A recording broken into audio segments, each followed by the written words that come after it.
इनमें से कल को अगर किसी एक को भी जमानत मिल जाती है तो इसके जिम्मेदार 80% हिंदू भी होंगे, क्योंकि जाने अनजाने में हम सभी इनके महंगे वकीलों का खर्च उठाने वाले हैं। और इस बात की जानकारी हिंदुओं को है ही नहीं कि उन्हीं के पैसों से ऐसे कट्टर के लिए महंगे वकीलों की फौज खड़ी की जाती है।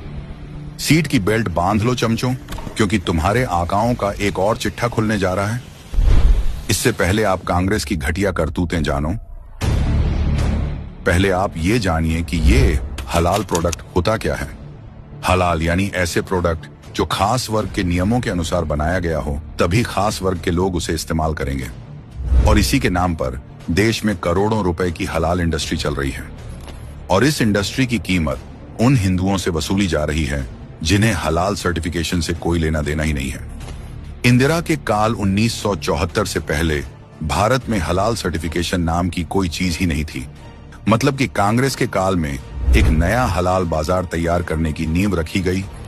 1993 तक यह सिर्फ मांस तक सीमित थी, लेकिन उसके बाद तुष्टिकरण के लिए कांग्रेस सरकारों ने और चीजों में इस्तेमाल करने की छूट दे दी। भारत में जमात उलेमा ए हिंद जैसे संस्थान हलाल सर्टिफिकेशन देती है और बदले में कंपनियों से मोटा रकम लेती है,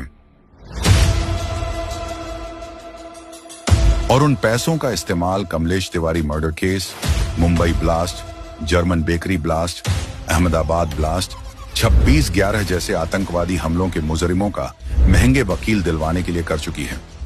ये सब जानने के बावजूद भी 2013 में कांग्रेस के एक नेता ने एक ऐसा कानून बनाया जिसके तहत किसी कंपनी को अगर अपना सामान बाहर एक्सपोर्ट करना है तो हलाल सर्टिफाइड होना चाहिए।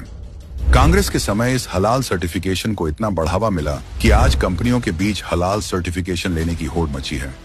हलाल डेटिंग साइट, कॉस्मेटिक, अपार्टमेंट्स और हलाल स्टॉक्स तक आ गए हैं।